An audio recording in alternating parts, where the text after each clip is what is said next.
Welcome to Skylabs kitchen. Kabuli శనగలు, బఠానీ, ఆలుగడ్డ ఈ మూడు కలిపి కర్రీ ఎలా చేయాలనేది ఈ వీడియోలో చూద్దాం. ఇది చాలా ఈజీగా ఇంకా టేస్టీగా చేసుకోవచ్చు. ముందుగా స్టవ్ వెలిగించి బాండీ పెట్టుకుని దానిలో కొద్దిగా ఆయిల్ వేసుకోవాలి. ఆయిల్ హీట్ అయిన తర్వాత దీనిలో మెంతులు, ఆవాలు, జీలకర్ర వేసుకోవాలి. దీనిలోనే చెక్క, లవంగాలు, ఇలాచి, షాజీరా, హోల్ గరం మసాలా వేసుకోవచ్చు. నేను అవి తర్వాత వేసాను, వీడియోలో మిస్ అయింది. నేను ఉల్లిపాయలు కూడా వేసిన తర్వాత వేసాను. ఇప్పుడు దీనిలో కొద్దిగా ఉల్లిపాయలు వేసుకోవాలి.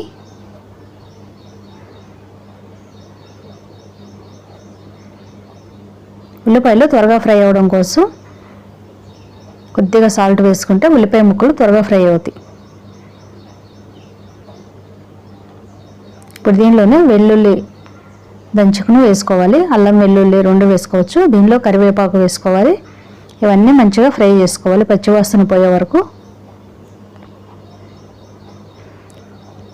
కాబూలీ శనగల కర్రీ చేసుకోవచ్చు, ఈజీగా టేస్టీగా ఉంటుంది కదా. ఇది అన్నిటిలోకి యూజ్ అవుతుంది. నేను ఈ మూడు కలిపి చేస్తున్నాను. దీనిలో కొద్దిగా పసుపు, కారం, ఉప్పు వేసుకోవాలి.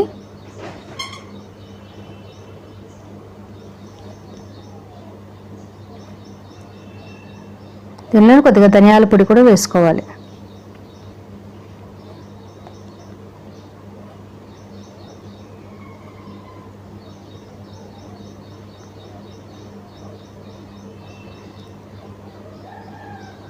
ఇప్పుడు ముందుగా కుక్కర్లో ఉడికించి పెట్టుకున్న కాబూలీ శనగలు, అంటే తెల్ల శనగలు పెద్దగా ఉంటాయి కదా, అవి, బఠానీలు, ఇవి ఎండు బఠానీలే నైట్ నానబెట్టేసాను. ఇవి రెండును మార్నింగ్ కుక్కర్లో వేసి ఉడికించుకున్నాను.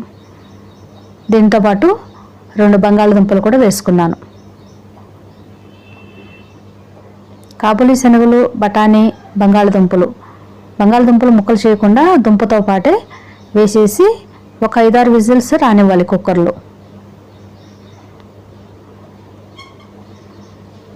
ఇప్పుడు బంగాళదుంపలు కూడా వేసుకున్నాను, ఆలుగడ్డ కూడా.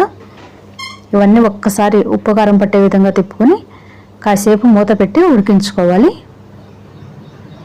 దీనిలో కొద్దిగా వాటర్ వేసుకోవాలి. మన గ్రేవీకి ఎంత కావాలో చూసుకుని దాన్ని బట్టి వేసుకోవాలి. ఇది అన్నంలోకి, చపాతీ, పూరి, పుల్కా దేనిలోకైనా చాలా బాగుంటుంది.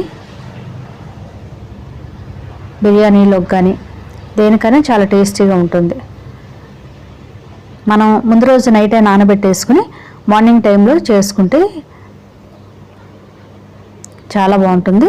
ఇప్పుడు చూసారు కదా, ఇది కసూరి మేతి, మెంతాకులు, ఎండబెట్టిన మెంతాకులు. ఇవి మనకు సూపర్ మార్కెట్లో కూడా దొరుకుతాయి కదా. దీన్ని తీసుకుని మెత్తగా పౌడర్ లాగా చేసుకుని ఈ కర్రీలో వేసుకోవాలి. లాస్ట్లో వేసుకోవాలి. ఇది వేయడం వల్ల కర్రీ చాలా టేస్టీగా ఉంటుంది.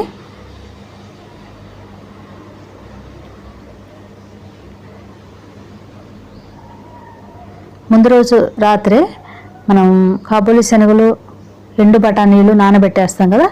మార్నింగ్ ఇక ఈ మూడు కలిపి కుక్కర్లో ఒక 5-6 విజిల్స్ రానిస్తే ఈ కర్రీ చేసుకోవడం చాలా ఈజీ.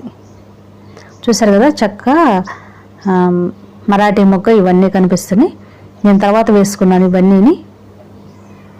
ఇది వేయడం వల్ల ఫ్లేవర్ చాలా బాగుంటుంది, చాలా టేస్టీగా ఉంటుంది కర్రీ.